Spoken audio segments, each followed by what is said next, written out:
Okay, accounts का ये जो हमारा सेशन है 8 नंबर का, अगर हम उसे काउंट करें वापस, जो न्यू हमने सिलेबस न्यू बैच के साथ चालू किया, इसमें हम लोग कुछ बेसिक कंसेप्ट देख रहे थे। ये क्यों देखना जरूरी है दोस्तों? क्योंकि ये ऐसे वाली बात है कि बिना ये किए आप लोगों को, कहते हैं ना कि एक्चुअल कंसेप्चुअल अंडरस्टैंडिंग नहीं आएगी, इसीलिए ये समझना बहुत ज्यादा जरूरी है। जैसे कि अब यहाँ पे ध्यान दीजिए, मैं आपको बताता हूँ कुछ, ठीक है? हमने जो कंसेप्ट किए उसे मैं पहले आपको रिवाइज करा के देता हूँ, फिर आप वापस से समझिएगा कि क्या चीज हो रही है। हमने क्या क्या कर लिया पहले वो बता। हमने अकाउंट्स में एक कंसेप्ट की है जिसका नाम क्या है बेटा? बिजनेस एंटिटी कंसेप्ट, ठीक है? 11th लेवल पे आपको ज्यादा कुछ लर्निंग तो नहीं है, लेकिन मैं ये चाहता हूं कि इसका मतलब क्या होता है जरा बताइए। किसी को आइडिया है? याद हो रहा है? रिकॉल हो रहा है थोड़ा बहुत? है ना, कुछ बच्चों को याद आ रहा होगा। क्या कहती है concept? Yes Krishna, very good. Business और बिजनेसमैन ये दोनों ही क्या है बेटा? सेपरेट है, अलग अलग है एक दूसरे से। क्यों ये समझना जरूरी है? क्योंकि जब आप अकाउंट, अरे यार देखो एक सिंपल सी बात है, मैंने कहा सैलरी, सैलरी इनकम है कि एक्सपेंडिचर है? यस, मैं पूछना चाहूंगा अक्षय से। अक्षय, आपको जो आ रहा है वो आंसर दो बेटा। क्या लगता है, सैलरी इनकम है कि एक्सपेंडिचर? कुछ भी बोलो, दोनों में से एक बोलना है, आपको कुछ नहीं पता। इनकम है, ठीक है। अक्षय ने क्लियरली, उनका पहला लेक्चर है आज, और अक्षय ने एकदम अनबायसली बेचारे को जो बताया वो बोल दिया कि सैलरी। क्योंकि अक्षय ने क्या सोचा कि जब जब हम लोगों को सैलरी वर्ड आता है ना, हमको एक ही चीज लगता है, हमको मिल रहा है। क्योंकि घर में किसी ना किसी को सैलरी मिला है, तो हमको सॅलरी, आपण हे सुना ना, पप्पांचा पगार झाला, दादाचा पगार झाला, सैलरी हुई। तो सैलरी हुई तो अक्षय ने क्या दिमाग में रखा था भाई कि सैलरी मतलब क्या रहेगा? इनकम। किसके पॉइंट ऑफ व्यू से सोचा अक्षय ने? कंपनी के कि खुद के? बोलो ना कुछ। खुद के पॉइंट ऑफ व्यू से सोचा कि त्याला असं वाटलं सॅलरी मिळाली, और इस पॉइंट में वो गलत हो गया क्योंकि मेरा पॉइंट ऑफ व्यू तो क्या चल रहा था? कंपनी। कंपनी के पॉइंट ऑफ व्यू से इनकम है कि एक्सपेंडिचर है? एक्सपेंडिचर, एक्सपेंसेस है। तो दोस्तों पॉइंट ऑफ व्यू समझना बहुत जरूरी है। सैलरी अगर, और मैंने तुम बोलोगे सर तुमने किधर बोला कि पेड किया है, लेकिन मैंने आपको पहले लेक्चर में समझाया था कि जब किसी एक्सपेंस का सिर्फ नाम आएगा तो बट ऑब्वियस क्या रहेगा? पेड वाला ही रहेगा। तो सैलरी पेड आपको कंपनी के पॉइंट ऑफ व्यू से देखोगे तो बॉस क्या आएगा? वो चीज कंपनी के लिए एक्सपेंस। ये पॉइंट ऑफ व्यू का नजरिया है। तो हम लोग बिजनेस एंटिटी कंसेप्ट में हमने ये चीज देखा कि एक तरफ आपका बिजनेस होता है और एक तरफ वो बिजनेस को चलाने वाले एंटरप्रेन्योर होते हैं, जो उस बिजनेस, जैसे ये एकेसी है, ठीक है, और ये अमोल सर है। आज तो मैं ही पढ़ा रहा हूं, लेकिन हम लोग सेम है कि अलग अलग? एज पर दिस कंसेप्ट हम लोग सेपरेट है। अगर मैं कल जाके किसी का अकाउंटेंट रखूंगा तो किसका पॉइंट ऑफ व्यू सोच के वो अकाउंटिंग करेगा? अमोल का सर के एकेसी है? एकेसी है। तो हम लोग हमेशा किसके पॉइंट ऑफ व्यू से अकाउंटिंग करते हैं? बिजनेस। तो अमोल सर ने जो इनिशियली 10 लाख रुपया इन्वेस्ट किया एकेसीए में, वो इनिशियल इन्वेस्टमेंट को क्या कहते हैं बेटा? याद करो, कैपिटल। याद आ रहा है तुम्हें? और कैपिटल बिजनेस का असेट होता है कि लाइबिलिटी? लाइबिलिटी। क्या होता है? लाइबिलिटी। क्यों? क्योंकि ये पैसा बिजनेस को वापस किसे लौटाना है? बिजनेसमैन को। This is the concept. नहीं तो तुमको क्या लगेगा, एक आम बच्चे को क्या लगेगा, सर अमोल सर तो एक से अमोल कर, नहीं, वो गलत है। प्योर अकाउंटिंग कंसेप्ट क्या कहते हैं? Both are separate from each other. Okay, Amol sir ने खुद के पर्सनल ट्रिप के लिए पैसा निकाल लिया, तो जब प्रोप्राइटर पर्सनल यूज के लिए पैसा निकालता है तो उसे क्या नाम से जाना जाता है बेटा? ड्रॉइंग्स। ये सारी कंसेप्ट क्यों बने? जस्ट बिकॉज ऑफ क्या? Business entity concept. समझा? एक मिनट, सिर्फ माइक निकाला कि नहीं देखते सर, गए क्या? माइक निकाला क्या सर ने? देखो अरे, चलो। तो इसीलिए ये कंसेप्ट समझना जरूरी था। कौन सी कंसेप्ट बेटा? Business entity concept. क्लियर है बॉस? पक्का समझ में आया? बिजनेस एंटिटी कंसेप्ट ये हो गया था हमारा। फिर हमने दूसरा कंसेप्ट देखा था। मैं बहुत क्विकली इसलिए बता रहा हूं क्योंकि 2 दिन का ब्रेक हो गया था, एक दिन पेपर, एक दिन संडे छुट्टी थी, और ये नहीं समझा तो फिर क्या ही फायदा, आगे बढ़ गया। फिर हमने और एक कंसेप्ट किया था। क्या किया था बेटा?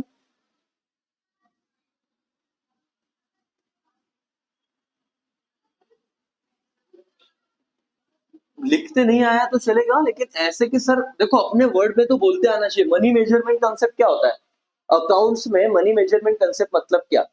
अगर आपको कोई पूछे कि आप कितना अमीर हो, तो आप ये बताओगे ना, मेरे पास 10 लाख है, 20 लाख है, विराट कोहली के पास 100 करोड़ है, 1000 करोड़ है, तो अंबानी के पास 10,000 करोड़ है, तो बिल गेट्स के पास या बेजॉब के पास 1 लाख करोड़ है। तो आप हमेशा रुपीस में देखते हो, क्या देखते हो बेटा? रुपीस में।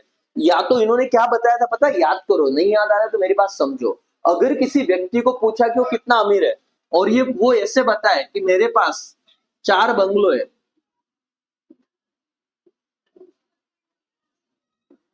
तो ऐसा आंसर चलेगा कि नहीं चलेगा? Answer is no. क्यों नहीं चलेगा सर? उसने ऐसा नहीं बोलना है मेरे पास 4 बंगले, उसने क्या बोलना है? इन चारों बंगलों का क्या वैल्यू, किस टर्म में? मॉनेटरी टर्म में। वो बोलेगा ना 1 करोड़, 2 करोड़, 4 करोड़, 6 करोड़, तो बोल दूंगा इन सबको ऐड करके टोटल कितने करोड़ का प्रॉपर्टी बेटा? 13 करोड़। तो हम लोग ये किस में गिनते हैं? मनी में। इसे क्या कहा जाता है? Money measurement concept. बस इतना याद रखने का। क्लियर हो गया? ओके। और इसके लिए हमने दो लेक्चर लिए पिछले। एक तो हमने कॉस्ट कंसेप्ट के लिए पूरा पढ़ा था, फिर ये भी पढ़ा था एक लेक्चर, और अभी जो दो बताऊंगा उसके लिए 2 लेक्चर और लिए थे। एनीवेज, कौन सा कंसेप्ट था फिर बाद में बताओ तो? एक कंसेप्ट था कॉस्ट, एक कंसेप्ट था कॉस्ट कंसेप्ट, कॉस्ट कंसेप्ट को, और एक नाम था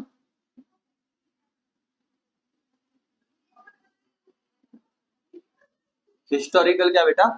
याद आ रहा है क्या था इसका? याद कर रहे हैं? मैं आज ज्यादा नहीं पढ़ाऊंगा, इसी पे मैं समअप करूंगा और आपको घर पे जाके बोलूंगा कि भाई पढ़ो। देखो राजा, आप अभी कॉमर्स में आए हो और मैं चाहता हूं कि एकदम रिलैक्स पढ़ो, कोई ज्यादा प्रेशर नहीं, लेकिन तुम लोगों को एटलीस्ट खुद के लिए तो ही पता होना चाहिए व्हाट इज कॉस्ट कंसेप्ट। किसको याद आ रहा है? यस बेटा, एग्जैक्टली। और the asset should be recorded on which cost? Acquisition cost. Acquisition मतलब ये असेट अगर मैंने 2 लाख रुपए में खरीदा, ये डिजिटल बोर्ड अगर मैंने 2 लाख में खरीदा, तो रिकॉर्ड कितने में होना चाहिए? उसी वैल्यू पे रिकॉर्ड होना चाहिए जिस वैल्यू पे आपने खरीदा था। बाद में सर खरीदने के बाद इसका वैल्यू 1,20,000 हो गया, तो चलेगा क्या? Answer is no. इस पे मत रिकॉर्ड करो आप। खरीदने के बाद ये 3 लाख हो गया तो बीच में कुछ नहीं। आप जिस प्राइस पे खरीदते हो उसी प्राइस पे रिकॉर्ड करने वाली कंसेप्ट को कौन सा कंसेप्ट कहते हैं बेटा? Cost concept. कौन सा कंसेप्ट कहते हैं? Cost concept. फिर एक पॉइंट था दोस्तों जो हमने सीखा था, कंसिस्टेंसी। याद है कंसिस्टेंसी में मैंने आपको 2 पॉइंट बताया था, एक लीफो और एक फीफो। ये याद नहीं करना था लेकिन मैंने मेथड्स बताए थे। ये दूध वाला अगर बिजनेस होगा तो वो कौन सा मेथड यूज करेगा? फीफो। जो पहले आया वो पहले गया। तो ये जो मेथोडोलॉजी है ये फॉलो करने को, मतलब क्या ये कंसेप्ट क्या कहता था कंसिस्टेंसी, कि अगर आपने कोई एक पॉलिसी को फॉलो किया तो आप उससे बार बार मत बदलना। जैसे कि फॉर एग्जांपल मैंने आपका क्लास का टाइमिंग, मेरे एकदम आपको अंडरस्टैंडिंग इसलिए बता रहा हूँ, 9 से लेके 11 रखा आज। फिर मैंने कल दिया, कल बताया 7 से लेके 9, फिर परसों किया 11 से लेके 1। अगर मैं रोज टाइम बदल रहा हूँ तो अच्छी बात है। मेरा ये तो देखो, कस्टमर के लिए भी नुकसान है, मेरे लिए भी नुकसान है, ओवरऑल बैचेस के लिए भी नुकसान है। तो आप यही कहोगे ना, आप बेसिक अंडरस्टैंडिंग में ये समझते हो सर कंसिस्टेंसी का मतलब है आपके आपके लेवल पे कि एक टाइम रखा तो वही रखो यार, बार बार चेंज करो मत, क्योंकि हमारे भी शेड्यूल और बाकी सारा मैनेजमेंट होता है। तो वैसे पॉलिसी के रिगार्डिंग इसे याद रखना कि अकाउंटिंग में अगर कंसिस्टेंसी आए तो ये लिखना कि कोई भी बिजनेस अगर एक पॉलिसी को फॉलो करता है तो उसने कंटिन्यूटी रखना है, बार बार उसे बदलना नहीं है। तो ऐसे हमने 4 पॉलिसी कंप्लीट किए थे। कौन से 4 पॉलिसी बेटा? अभी जो मैंने लिखे, एक पहला क्या था? Business entity concept. दूसरा क्या था बेटा? Money measurement concept. तीसरा पढ़ा था हमने कॉस्ट, और चौथा हमने क्या पढ़ा था? कंसिस्टेंसी। ठीक है, यहाँ पे देखिए, मतलब ये मैंने क्यों रिवाइज करा है आपको, ताकि ऐसे ना हो कि सर मैंने ओपन किया था ना किधर का, बिजनेस एंटिटी डन हुआ था, मनी मेजरमेंट को, इतने बड़े बड़े कंसेप्ट है जब हमने पढ़ा था। कॉस्ट कंसेप्ट था, और क्या पढ़ा था बेटा? कंसिस्टेंसी। आज एक नया कंसेप्ट एक ही करेंगे, नाम क्या उसका? कंजर्वेटिज्म। पढ़ो तो क्या बेटा? नाम पढ़ो, स्पेलिंग भी देखना, कंजर्वेटिज्म। देखो वापस एक बार स्पेलिंग देखो, मैं लिख भी लेता हूँ यार, मुझे स्पेलिंग बताना सही है कि नहीं। देखो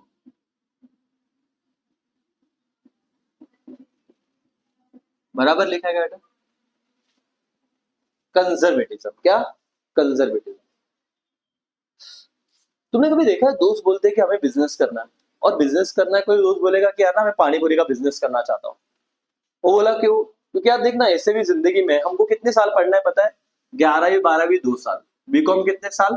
3, और एमकॉम एमबीए कितने साल? 2। तो जिंदगी के कितने साल और पढ़ाई में डालने बॉस? वो बोलता है भाई देख बहुत कटकट है जिंदगी में, 7 साल कौन पढ़ेगा? और है ना, ये सोचा तो बहुत लगता है ऐसे, आप फ्लो के साथ जाइए बहुत मजा आएगा, नहीं तो विदाउट फ्लो के जाए तो कोई मजा नहीं आएगा। तो बोले पानी पूरी का बिजनेस करते हैं। हमने देखा है कि मेरी दोस्त ना 2-3 मेरी फीमेल फ्रेंड है, कुछ भी हो जाए वो रोज पानी पूरी खाती है।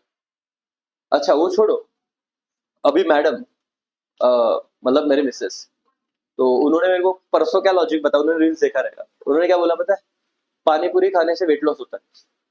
अब उनको किसने बोला रहेगा? रील्स पे देखा रहेगा, बोले अभी पानी पूरी खाएंगे अपन, तो खाते जाओगी, बोले अभी ये क्या है, पहले ही उनको पसंद होता है वो अलग है, लेकिन उसमें से कोई तो रीजन ढूंढना कि भाई पानी पूरी खाने से एडवांटेज है, क्या एडवांटेज है? Health benefit. तो वेट क्या होता है? लॉस। अब तो और भाई फायदा हो गया भाई, तो पानी पूरी वाले भैया के तो ऐसे ही बचे, उसके तो क्लाइंट ऐसे भी कम नहीं होने वाले। तो दिन के वो पानी पूरी वाले भैया, क्या अपन सोच रहा है, दोस्त सोच रहा है क्या दिन के ना मैं 1000 प्लेट भी बेचूंगा, और मैंने एक प्लेट कॉलेज रोड के हिसाब से 30 रुपए में जाती है, तो कितने का बिजनेस हो गया भाई दिन का? 30,000 का बिजनेस हो गया दिन का। हो सकता है इसमें मेरा कॉस्ट 10,000 रुपए का खर्चा जाए, बटाटे वगैरह ले लिए मैंने, वो सारा मसाला वगैरह सब कुछ, तो मैं कमाऊंगा सपोज 20,000। दोस्त का कैलकुलेशन देखो, दिन का कितना कमा रहा है? 20,000 इंटू 10 दिन का कितना कमाएगा? 2 लाख। और ऐसे और 10-10 दिन वाले दो पहचाने वाले, तो टोटल वो महीने भर में कितना कमाएगा? 6 लाख। अगर महीने में 6 लाख कमाएगा तो साल का कितना कमाएगा? 72 लाख। पानी पूरी का बिजनेस, तुम कम मत समझो पानी पूरी वाले भैया को, बोलते हो कि क्या ही कर रहा है, बोले जिंदगी में 7 साल तक ऐसा बिजनेस करोगे, तुम 7 साल बाद बोलेगे जॉब डिग्री ले लिया, वो बोलेगा भाई मैं पहले ही साल से कितना कमा रहा हूँ, 50 लाख तो कमाएगा, बाकी जाने दो। वो तो नेट बोला, वैसे 30-30 करता तो मेरे 20,000 वाला बोला। दोस्त बोला एकदम हमें, बोले भाई सर आता उद्यापासून आम्ही विचार करणार आहे। 2 तास क्लास मध्ये आल्या तर बाकी करायचं काय? इतना अगर अच्छा ऑप्शन है तो क्यों हम लोग यहाँ पे आके फिर पढ़े फिर पेपर दे उस ऑर्थोडॉक्स तरीके से जाए? बट यही हम गलत होता है। ये हमने क्या किया ना, आने वाले किसको अंदाजा बेटा एस्टिमेट किया? प्रॉफिट को। और बिजनेस कंजर्वेटिज्म कंसेप्ट यही कहती है कि आप जो प्रॉफिट हुआ ही नहीं उसके बारे में अंदाजा लगाने का नहीं, और ना तो बुक्स में अंदाजा लगाओ लेकिन बुक्स में रिकॉर्ड करने का नहीं। आज में अगर तुमको को ये छोड़ो, देखो मैं अगर ये प्रिंसिपल फॉलो नहीं करता, मैं ऐसे बोल रहा हूँ अपने यूट्यूब चैनल पे ना इतने अभी तो सब्सक्राइबर हो चुके हैं, इससे ज्यादा ही है, तो मैं कहूँगा एक बच्चे ने 1,000 रुपए का भी कोर्स लिया, कितना होता है करो तो कैलकुलेशन। तुम बोलोगे सर छोड़ ही दो बाकी, है ना? एक ये 5 के आगे और 2 जीरो भी लग जाते तो भी करोड़ हो जाता, और एक जीरो एक्स्ट्रा लगा रहा हूं। तो आप बोलो 10-1 करोड़ का सर आपका बिजनेस हो जाएगा जिंदगी में सॉर्टेड, एक बैच लो फिर पूरी जिंदगी घूमो। और मेरे को सिंपल लगता है जब भी जिंदगी में 10-1 करोड़ आएंगे जल्दी, तो मैं मस्त बैंक में एफडी करूंगा, फिर बस मेरे को दुनिया घूमनी है ना? हर किसी का एक रहता है। तो पॉइंट क्या है, लेकिन मैं एज पर कंजर्वेटिज्म कंसेप्ट ऐसा अकाउंटिंग कर सकता नहीं। सुनो सुनो समझो, हमें बिजनेस क्या कहता है, आपने ना, आप कोई साउथ इंडियन मूवी देखोगे ना तो ये वर्ड सुनोगे, प्रूडेंस। प्रूडेंस बिजनेसमैन, प्रूडेंस मतलब क्या? कोई भी बिजनेसमैन ने, एक वर्ड लिख रहा हूं मैं, इसका इसका मतलब तुम्हें पता है क्या? Estimated.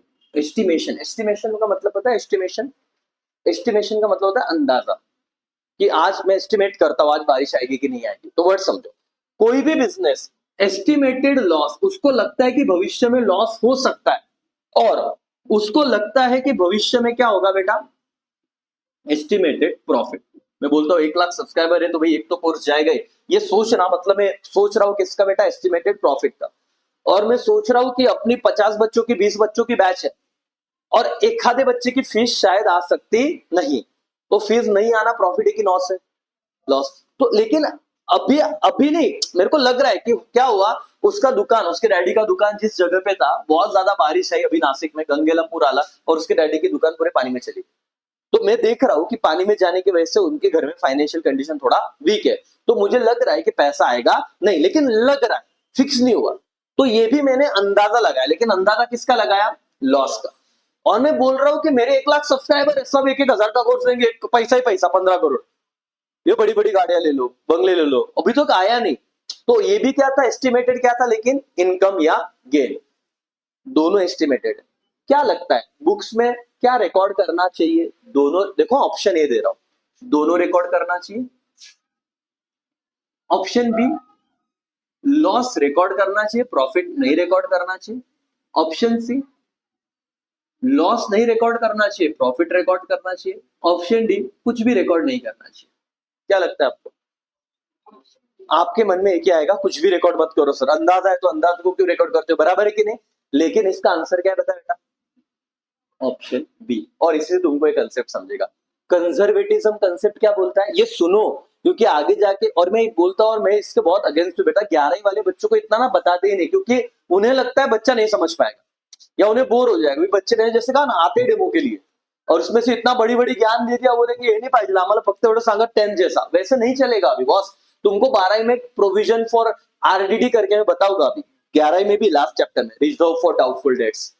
Reserve for doubtful debts का मतलब क्या होता है पता है? आपको डाउट है कि ये ना बैड डेट्स होने वाला है भविष्य में, तो आज उसका अकाउंटिंग करते हो। इसका मतलब जो लॉस हुआ वो कि होने वाला है वो, होने वाला है वो, जो अभी तक हुआ नहीं। तो बिजनेसमैन को अगर अंदाजा है ना कि ये लॉस हो सकता है, तो उसने बिजनेस बुक्स में रिकॉर्ड करना चाहिए कि नहीं करना चाहिए? यस, करना चाहिए। तो businessman should record all estimated losses, but he should not record क्या बेटा? Estimated profit. इतना समझा क्या? सिर्फ इतना ही समझो, कंजर्वेटिज्म कंसेप्ट क्या बोलता है कि भविष्य में होने वाले लॉस का अगर तुम्हें अंदाजा लग चुका है तो तुम उसे बुक्स में रिकॉर्ड कर सकते हो। एस्टिमेटेड लॉसेस रिकॉर्ड हो गए, बट क्या रिकॉर्ड नहीं होगा? Estimated gain. इतना समझा क्या तुमको? हाँ, तुम बोलोगे सर इसके पीछे लॉजिक क्या है? इसके पीछे ये लॉजिक है बेटा, इससे बिजनेस ना संभल के चलता है। मतलब मैं अगर ये मानू ना, मेरे को पता है, और उसके पीछे लॉजिक और अंदाजा एकदम सटीक होना चाहिए। मुझे लगा कि मेरे एक स्टूडेंट के डैडी के घर में या दुकान में बाढ़ आ गई, वो पैसा दे सकते कि नहीं दे सकते? भविष्य में हो सकता है कि वो पैसा ना दे पाए, तो मैं, सपोज उसकी फीस 40,000 रुपए थी, तो मैं क्या पकड़ के चलूंगा अब ये 40,000 आएंगे कि नहीं आएंगे? नहीं आएंगे। मैंने पहले लिख दिया नहीं आएंगे, मतलब मैं उतने कम इनकम के लिए मेंटली क्या था? प्रीपेड। आ गया तो भला ही है, देखो पैसा आया तो किसी को बुरा नहीं लगेगा, लेकिन अचानक से मैंने सोचा था कि इतना पैसा एक्स्ट्रा आएगा और वो नहीं आया तो मेरा पूरा मैनेजमेंट बिगड़ जाएगा कि नहीं बिगड़ जाएगा? इसीलिए ये कंसेप्ट आया है, जिसमें क्या बोला गया है, अगर आपको लगता है ना कि कुछ और लॉजिक चाहिए उसके पीछे कि ये भविष्य में हो सकता है पैसा ना आए, इसको बोलेंगे एस्टिमेटेड लॉस। तो वो बिजनेस में रिकॉर्ड करो कि मत करो? कर दो। एस्टिमेटेड लॉसेस बिजनेस के बुक्स ऑफ अकाउंट में रिकॉर्ड हो गए, लेकिन एस्टिमेटेड प्रॉफिट रिकॉर्ड हो गए नहीं। कोई भी दोस्त बोला पानीपुरी का बिजनेस डालूंगा 60 लाख रुपए कमाऊंगा, कोई भी सीए सेम है, तो वो अंदाजा है, वो कमाया नहीं उसने। जब एक्चुअल पिक्चर चालू होगा तो समझेगा क्या से। ठीक है, तो ये सब बात है, तो इसे कंजर्वेटिज्म कंसेप्ट कहते हैं। बहुत अच्छा कंसेप्ट है, बट आप लोगों को पढ़ना है boss. While recording business transaction, we have to anticipate. Anticipate मतलब क्या बेटा? एंटिसिपेट करना मतलब क्या? अंदाजा लगाना, वही एस्टिमेट करना। ठीक है, वी हैव टू एंटिसिपेट, अंदाजा लगाते हैं। We have to anticipate no profit, हम प्रॉफिट का अंदाजा नहीं लगाएंगे, बट क्या बेटा? Provide for all possible losses. Bhavna समझा कि हम लोग एंटिसिपेट नहीं करेंगे प्रॉफिट को, बट हम लॉस क्या क्या होने वाले उसका अंदाजा लगाएंगे और बुक्स में क्या करेंगे? उसे रिकॉर्ड करेंगे। ये it encourage certain secret reserves, तो इसके लिए हम थोड़ा थोड़ा बचत करके रखेंगे। By making excess provision to prevent losses. अभी आपको अभी नहीं समझेगा ये क्या है, लेकिन मैं आपको समझाने की कोशिश करता हूं। मेरे को पता है कि मेरे 2 स्टूडेंट के घर एरिया में, बिजनेस एरिया में बाढ़ आ गई। अगर बाढ़ नहीं आती, देखो तुमको समझा तो ये लाइन समझना बहुत मुश्किल है, मैं समझ सकता हूँ अभी बिगिनर्स के लिए। ऐसे 10 लाख रुपए फीस आने वाले, लेकिन ना बहुत सारे बच्चों की, इस बार बारिश बहुत ज्यादा हुई है, 50% बच्चों के एरिया में बहुत बारिश है। कोविड आ गया है, तो समझो कोविड आ गया। कोविड में मैक्सिमम पेरेंट्स घर पे थे। कोविड एरिया पता है तुम्हें, तुमने देखा है आंखों से, बहुत प्रॉब्लम हो गए थे कोविड में। जिसका वर्क फ्रॉम होम था ठीक है, लेकिन पेमेंट भी कम हुआ था, बहुत सारी बातें थी बॉस। तो मैं पकड़ के चलता हूँ कि 50% बच्चों का झोल है, तो मेरे पास 10 लाख नहीं, कितना आएगा बेटा? 5 लाख। तो मैं मेंटली प्रिपेयर हूं, तो मैं खर्चा 10 लाख के हिसाब से करूंगा कि 5 लाख के हिसाब से? 5 लाख है ना। तो मैं क्या हो गया, मैंने प्रिवेंट कर लिया खुद को। प्रिवेंट करना मतलब रोकना। ये देखो यार,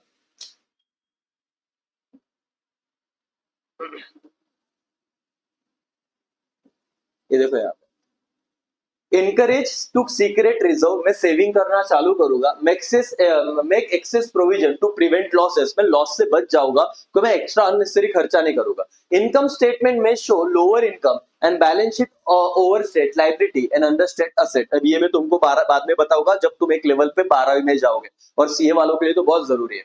this policy of recording is asking the accountant to play safe while writing क्या बेटा the account। मतलब अभी तुम्हें सिर्फ इतना देखना है कि मुझे बताओ ये लाइन मेरे को समझ गया ना, बहुत भारी हो जाएगा। ये समझे क्या? द इनकम स्टेटमेंट में शो लोअर इनकम, ये लाइन पढ़ो पहले। क्या बोला है?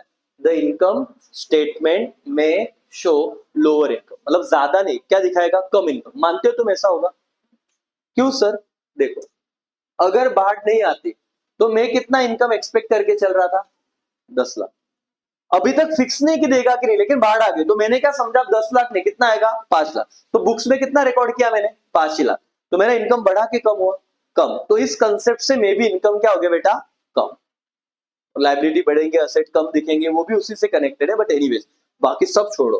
तुम्हारा कोई भी दोस्त किधर भी क्लास में होगा ना, अभी तक किधर भी डेमो कर रहा होगा, तुमको कभी डाउट होगा सर अपन बराबर कर रहे हैं कि नहीं, आज एक चीज पूछना उसको, क्योंकि पहला चैप्टर तो हर कोई करता है। कंजर्वेटिज्म कंसेप्ट क्या है बोल, तुमको समझ में आ जाएगा तुम सही जगह हो कि नहीं। क्योंकि पहला चैप्टर तो पढ़ाना चाहिए, और कोई भी ये नहीं बोल सकता बाद में, क्योंकि बाद में पढ़ाते ही नहीं, फिर वो होता ही नहीं। दूसरा, तीसरा, चौथा सिंपल है बॉस। ये वाला चीज बहुत इंपॉर्टेंट है, और मैं ऐसे नहीं बोल रहा हूँ किसी को कम समझना अपने को, बट तुम्हें वो कॉन्फिडेंस आ जाएगा। What is conservatism concept? Simple line में बताओ। बिजनेस शुड रिकॉर्ड, एक तो तुम ये वर्ड यूज करो एंटिसिपेटेड, नहीं तो तुम ये वर्ड यूज करो एस्टिमेटेड। इन दोनों का ही वर्ड का मतलब क्या होता है बेटा? अंदाजा। क्या रिकॉर्ड करेगा? एंटिसिपेटेड और एस्टिमेटेड किसको रिकॉर्ड करेगा बेटा? वो लॉसेस को। बट वो किसको रिकॉर्ड नहीं करेगा? एंटिसिपेट और इसको क्या? गेन या तो क्या? प्रॉफिट। गेन और प्रॉफिट को रिकॉर्ड करेगा नहीं, अंदाजा वाला। इतना याद, इतना बोलते आएगा पक्का? ओके। इस कंसेप्ट से इनकम ज्यादा दिखता है कि कम दिखता है? कम। बस हो गया, वेरी गुड। लाइबिलिटी ज्यादा दिखेंगे, असेट कम दिखेंगे, दैट्स ऑल। आज इतना ही करेंगे। थैंक यू सो मच, आप आए और आपने इतना समझा। घर पे जाके प्लीज रिवाइज करके आना थोड़ा।